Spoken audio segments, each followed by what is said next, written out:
নমস্কার বন্ধুরা, বংরাধুনি রান্নাঘরে ফিরে এলাম আরও একটি নতুন পর্বে। আশা রাখবো প্রত্যেকে ভালো আছেন। এখন এই সিজনে প্রচুর টমেটো বাজারে পাওয়া যাচ্ছে অনেক সস্তায়। বন্ধুরা, আপনাদের সঙ্গে আজকে শেয়ার করব এই টমেটোগুলো আমি এখানে নিয়ে এসেছি 1 কিলো টমেটো। এইটাকে আমি কিভাবে স্টোর করতে হয় সেটা আপনাদের সঙ্গে শেয়ার করছি। প্রথমে টমেটোগুলো ভালো করে জল দিয়ে ধুয়ে আর কেটে নিতে হবে 4 ফালি করে। এইভাবে টমেটোগুলো 4 ফালি করে কেটে নিলাম। তারপর পুরো টমেটোগুলো কাটা হয়ে গেছে তখন এবার এটাকে রেখে দেবো ডিপ ফ্রিজে।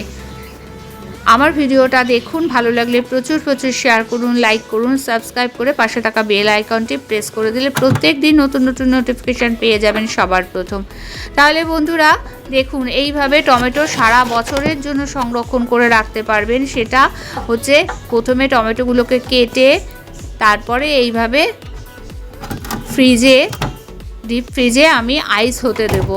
যখন 12-15 ঘন্টা পর ফ্রিজটা খুলে দেখছি যে টমেটোগুলো আইস হয়ে গেছে, একদম আইসের মতো শক্ত হয়ে গেছে।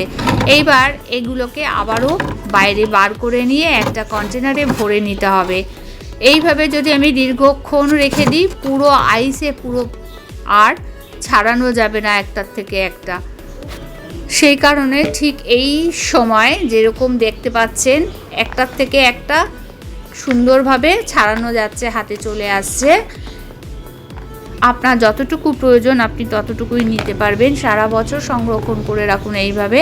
আমি এখন এই পজিশানে যখন আমার টমেটোগুলো এসছে, এখানে আমি একটা অন্য কন্টেনারের মধ্যে রেখে দিচ্ছি। আপনারা এরকম কন্টেনারেও রাখতে পারেন বা সেফটি প্যাক বা অন্য কোনো পলি প্যাকের ভেতরে ভরে রাখতে পারেন।